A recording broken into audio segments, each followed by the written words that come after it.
Hello बच्चों, let's read this question. The question says a glass prism of refractive index 1.5 is immersed in water. Refractive index 4 by 3. A light beam incident normally on face AB is totally reflected to reach the face BC if option first sin theta is greater than 8 by 9, option B 2 by 3 sin theta is less than 8 by 9, option C sin theta is less than 2 by 3 and option D none of these.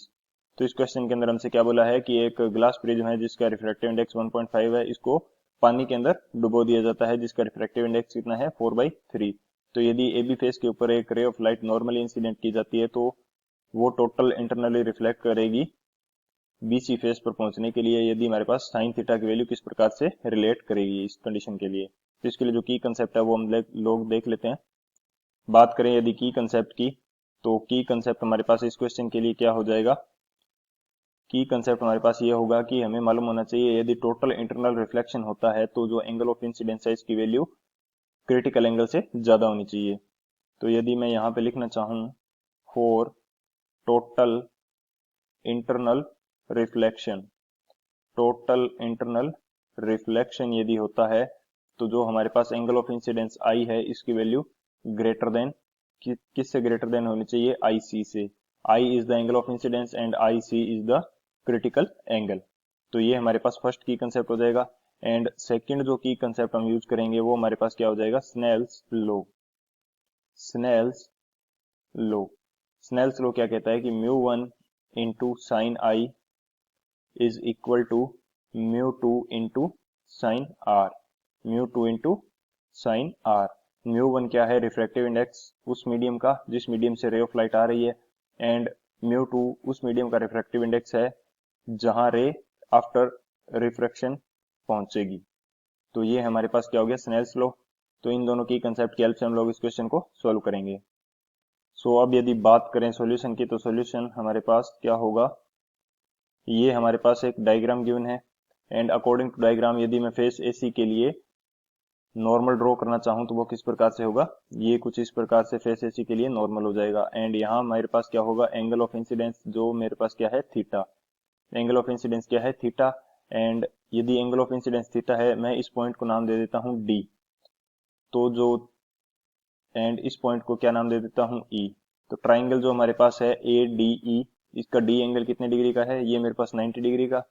And जो angle E है इसके लिए इसकी value कितनी हो जाएगी, normal का surface के साथ टोटल एंगल होता है 90 डिग्री, एंड इसमें से एंगल ऑफ इंसिडेंस थीटा हो गया तो ये एंगल कितना बचेगा, इसकी वैल्यू मेरे पास आ जाएगी 90 माइनस थीटा के इक्वल।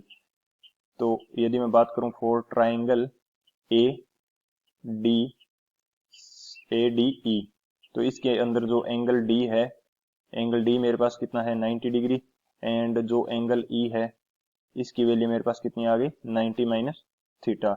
तो यहाँ से जो एंगल ए है इसकी वैल्यू मेरे पास कितनी आ जाएगी, ये मेरे पास आ जाएगा थीटा के इक्वल। अब क्या करते हैं, इसके लिए स्नेल्स लॉ अप्लाई कर देते हैं। तो according to Snell's law mu one into sine i which is equal to mu two into sine r, ये मेरे पास स्नेल्स लॉ है।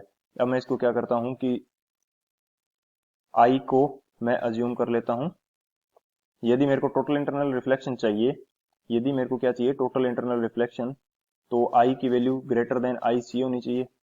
आई की वैल्यू आई सी से बड़ी होनी चाहिए तभी हमें मिलेगा टी आई आर, यानी कि टोटल इंटरनल रिफ्लेक्शन मिलेगा। तो मैं आई की जगह या तो आई सी यूज करता हूं या यहाँ पे जो इक्वल का साइन है इसकी जगह ग्रेटर देन का साइन यूज कर लेता हूं ताकि टोटल इंटरनल रिफ्लेक्शन को शो कर पाए। अब यदि मैं आई की जगह आई सी यूज करूंगा तो जो साइन आर है, साइन आर, तो इस एंगल आर की वैल्यू मेरे पास कितनी हो जाएगी 90 डिग्री। ये मेरे पास क्यों हो जाएगी, यदि मैं यहाँ पे लिखूं if angle of incidence i is equal to i c, then जो आर एंगल होगा हमारे पास इसकी वैल्यू हमारे पास कितनी आ जाएगी 90 डिग्री, क्योंकि जस्ट क्रिटिकल एंगल की कंडीशन के अंदर जो रे ऑफ लाइट होती है वो जस्ट ग्रेज करते हुए निकलती है। यानी कि कोई हमारे पास कुछ इस तरह से ये नॉर्मल है एंड इस तरह से रे इंसिडेंट होती है, तो यदि ग्रेज करते हुए निकल रही है तो जो हमारे पास एंगल ऑफ इंसिडेंस आई है ये किसके इक्वल होता है आई सी के, एंड आर की वैल्यू हमारे पास कितनी हो जाती है, ये मेरे पास हो जाती है 90 डिग्री। तो मैं इसकी जगह आई सी यूज करता हूँ। तो यहाँ पे यदि मैं वैल्यू पुट करूँ μ1 into sine I C which is equal to क्या हो जाएगा μ2 इंटू साइन आर, आर की जगह मेरे पास क्या हो जाएगा 90 डिग्री, एंड